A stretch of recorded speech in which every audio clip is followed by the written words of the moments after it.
इस ब्रह्मांड का सबसे भयानक श्राप एक पुरानी किताब में दफन है, जिसमें अपनी छाती में उस प्राचीन चिन्ह को उकेर कर खुद की आत्मा की बलि चढ़ाई जाती है।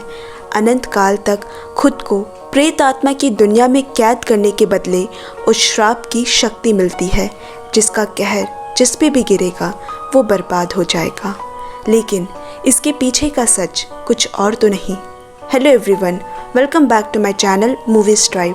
दोस्तों, आज की मूवी का नाम है द सोल और IMDb रेटिंग 6.6 है। तो वीडियो को शुरू करते हैं। कहानी को एंजॉय कीजिए, साथ ही चैनल सब्सक्राइब और नोटिफिकेशन बिल को हिट पक्का से करें। आधी रात को वांग मेंशन से मिस्टर वांग की तरफ से पुलिस को इमरजेंसी कॉल आता है। मेड गेट खोलती है, जिसे इसके बारे में कुछ नहीं पता। पुलिस मिस्टर वांग के रूम के दरवाजे पे एक चिन्ह देखती है, जिसे किसी नोकीली चीज़ से खरोचा गया है, और दरवाज़ा खोलने पे कमरे से तेज़ बदबू आती है। अंदर मिस्टर वांग और उनकी वाइफ ली दोनों ही ज़मीन पर पड़े हैं। मिस्टर वांग के सर पे गहरे चोट के निशान हैं। जिस चीज़ से उन्हें मारा गया है वो बेहोश ली के हाथ में है। थोड़ी देर में ली को होश आया, पर वो ये सब देखकर खुद हैरान है। पुलिस ऑफिसर लियांग अपने 7 हफ्तों की प्रेग्नेंट वाइफ बाओ के साथ एक हॉस्पिटल में है। लियांग का बढ़ता कैंसर अब ट्रीटमेंट को रिस्पॉन्स नहीं कर रहा। उसके पास ज़्यादा वक्त नहीं है।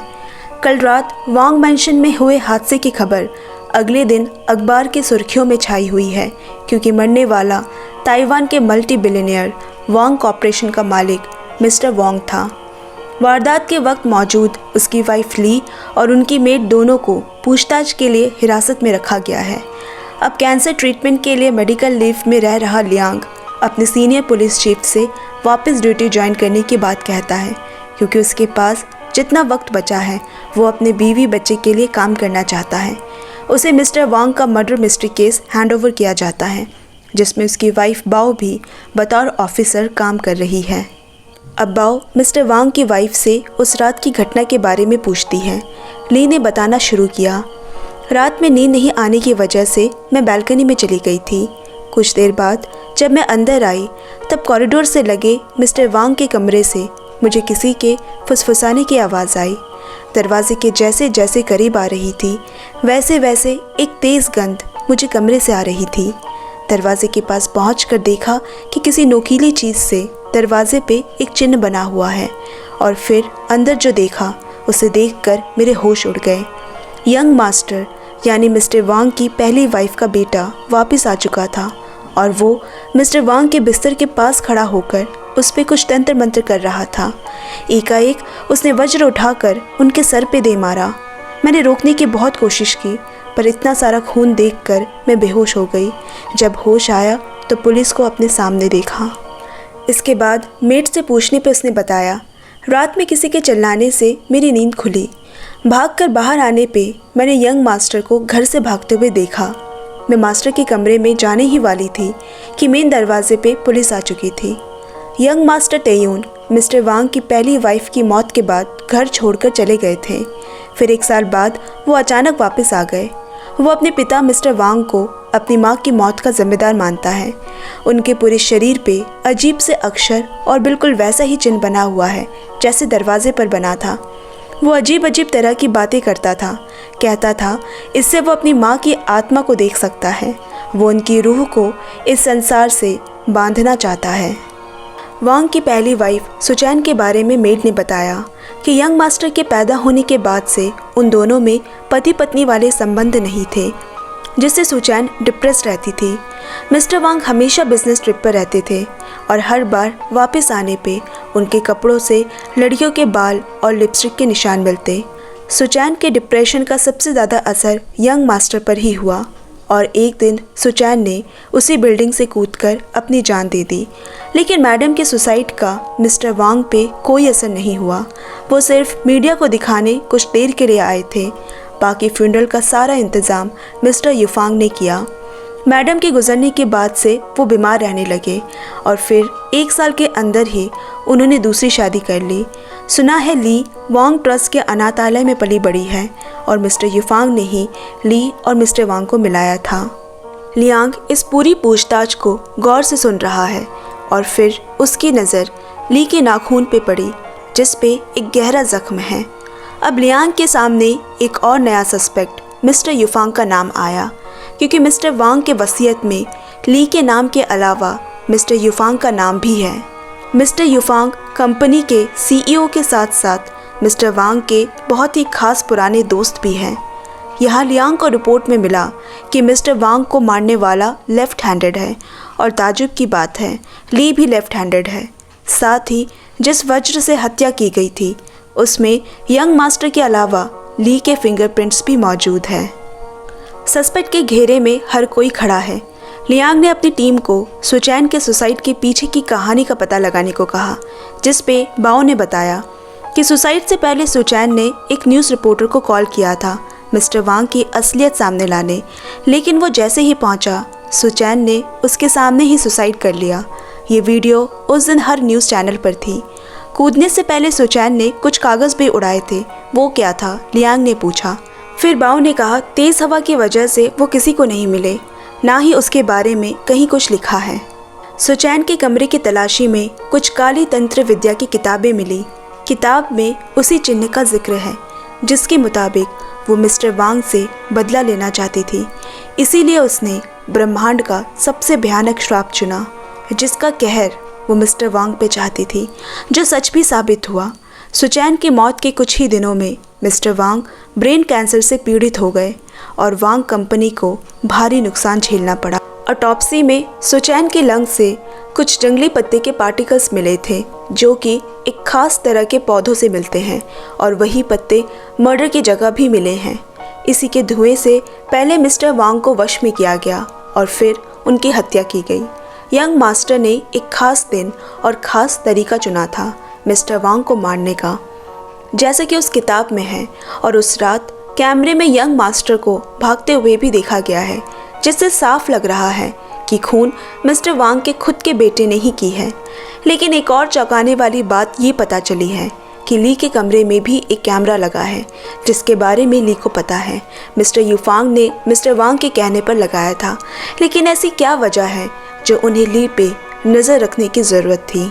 वारदात के दिन की कैमरा फुटेज बताती है कि मिस्टर वांग की मौत के वक्त ली अपने कमरे में नहीं थी।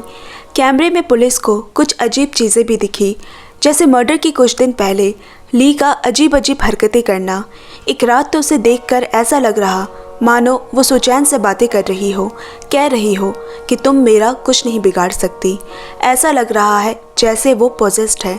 जब ली से इन सब के बारे में पूछा गया तो उसने कहा शुरू में सब ठीक था, पर धीरे धीरे उसे लगने लगा कि कोई उसकी बॉडी पे कंट्रोल करना चाहता है।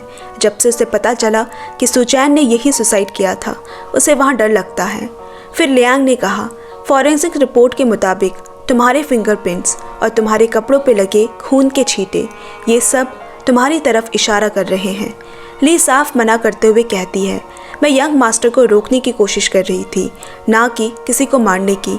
खून यंग मास्टर ने किया है और उसे पता है वो कहाँ मिल सकता है। जहाँ वो जंगली पत्ते मिलते हैं उसकी माँ वहाँ जाया करती थी। जल्द ही लियांग का शक ली पे बढ़ता जा रहा है, पर उसे क्या ज़रूरत है वांग को मारने की। मिस्टर वांग तो मरने ही वाला था और वसीयत में पहला नाम भी ली का है। वो उसके रूम के सारे कैमरा फुटेज को एक एक कर चेक करता है। एक फुटेज में उसे मिस्टर युफांग और ली के बीच की नज़दीकी दिखी, जो कि उसे कुछ अटपटी सी लगी। मिस्टर युफांग के बारे में और पता करने पे मालूम हुआ कि वो मिस्टर वांग की पहली वाइफ सुचैन के भी काफ़ी नज़दीक थे। सुचैन भी उन्हीं के कंपनी के ह्यूमन ब्रेन आरएनए रिसर्च में एक साइंटिस्ट थी।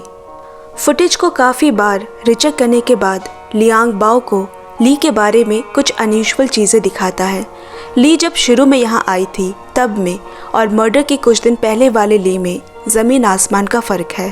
पहले उसने कभी रूम में कपड़े चेंज नहीं किए क्योंकि उसे कैमरे का पता था, पर मर्डर से कुछ दिन पहले वो पूरे रूम में बिना कपड़ों के घूम रही है, जैसे अब उसे कोई फ़र्क नहीं पड़ता। पहले वो राइट हैंडेड थी, लेकिन अब अचानक से वो लेफ़्ट हैंडेड हो गई।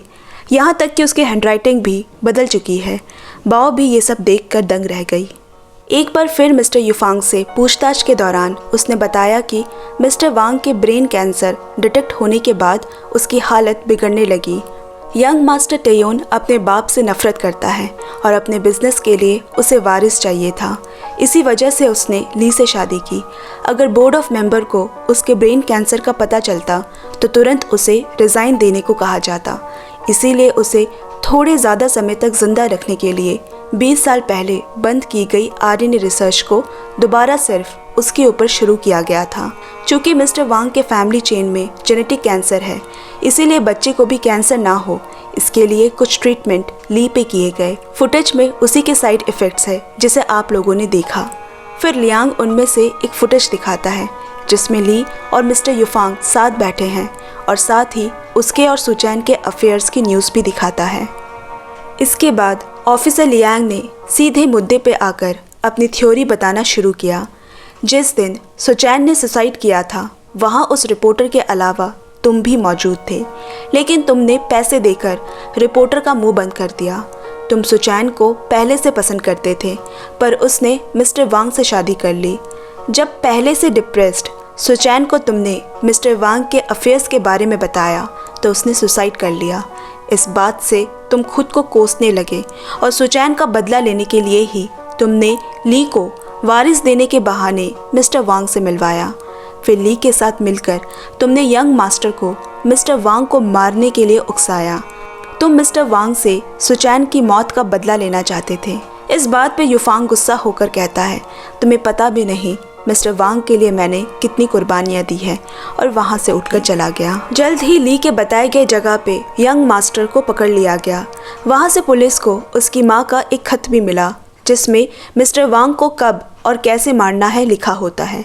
अब यंग मास्टर और ली दोनों इंटेरोगेशन रूम में आमने सामने बैठे हैं।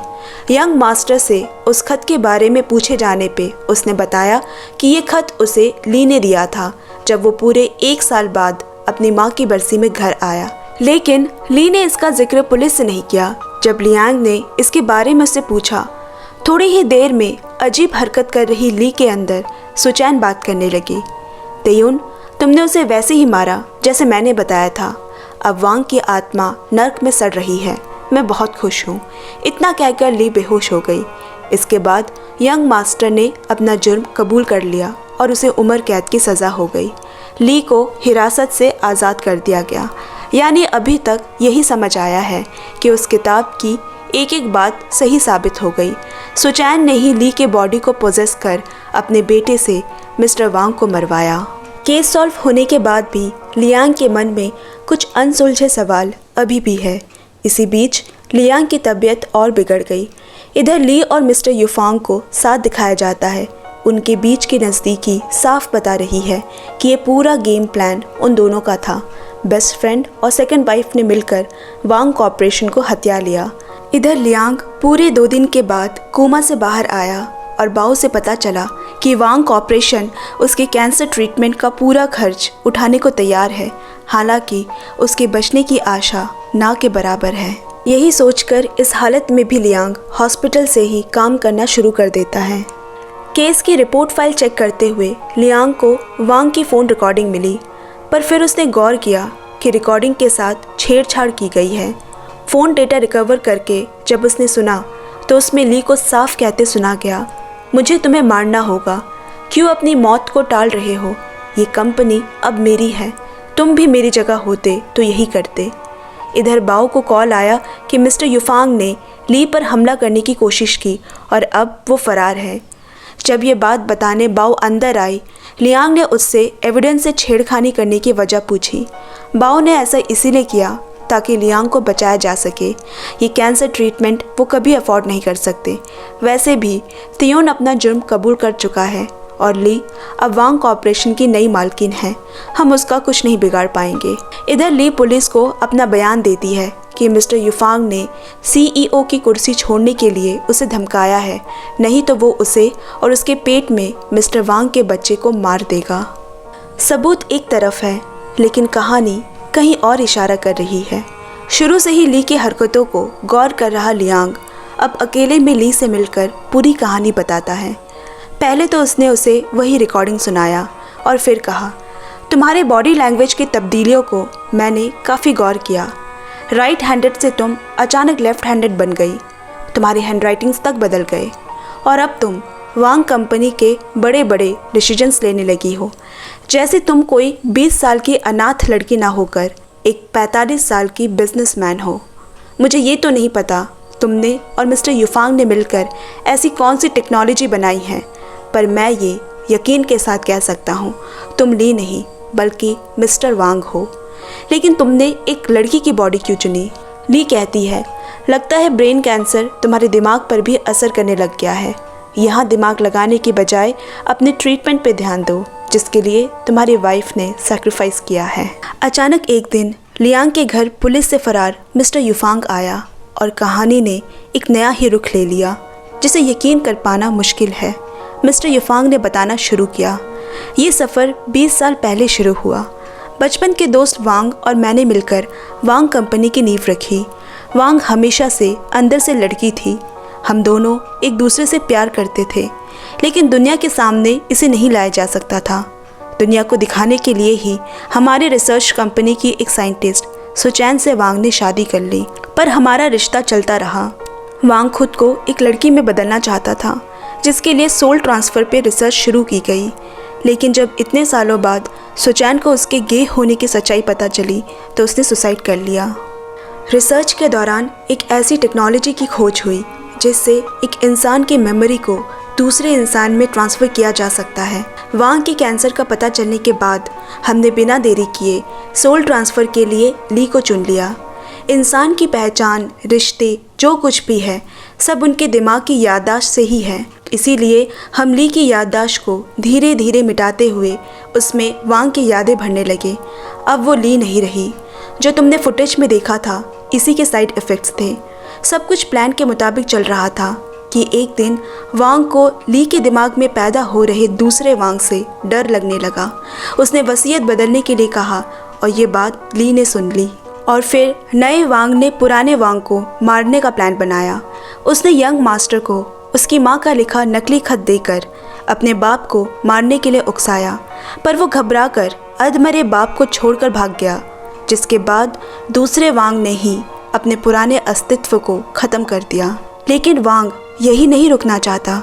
ली के पेट में पल रहे बच्चे में भी समय आने पे वो अपनी याददाश्त को ट्रांसफ़र करेगा। उसे अमर बनना है, जिससे उसका वांग कंपनी में हमेशा राज बना रहे। लेकिन अब मैं समझ गया कि वांग का साथ देकर मैंने बहुत बड़ी गलती की है। याददाश्त मिटाई जा सकती है, ट्रांसफ़र की जा सकती है, पर उसकी आत्मा को नहीं। ली के दिमाग में वांग है, पर वो दिल से वांग नहीं रहा। वांग तो उसी रात मर चुका था। मैंने दोबारा से सब ठीक करने की कोशिश की, लेकिन उसे ये बात समझ आ गई और अब वो चौकन्ना हो गया है। उसे रोकने में अब तुम ही सिर्फ मेरी मदद कर सकते हो। मैं ली की मेमोरी वापस तो नहीं ला सकता, पर यह साबित कर सकता हूँ कि ली ही वांग है। फिर लियांग कहता है, एविडेंस से छेड़खानी के लिए बाओ का करियर खतरे में आ जाएगा, लेकिन मेरे पास एक रास्ता है। इसके बाद लियांग वांग मेंशन ली से मिलने जाता है। कुछ दिन बाद कोर्ट रूम में ली खुद अपना जुर्म कबूल करती है और सबूत के तौर पे उसका रिकॉर्डिंग होता है। मिस्टर युफांग ने उसी बिस्तर में सुसाइड कर लिया जहां वांग मरा था। लियांग भी मर जाता है। ऐसा लगा ही था कि सब खत्म हो चुका है, लेकिन मूवी के आखिरी सीन में ली जेल में अपनी सज़ा काट रही है। बाओ अपने बच्चे के साथ उससे मिलने आई। ली उससे वैसे ही पेश आती है जैसे लियांग आया करता था।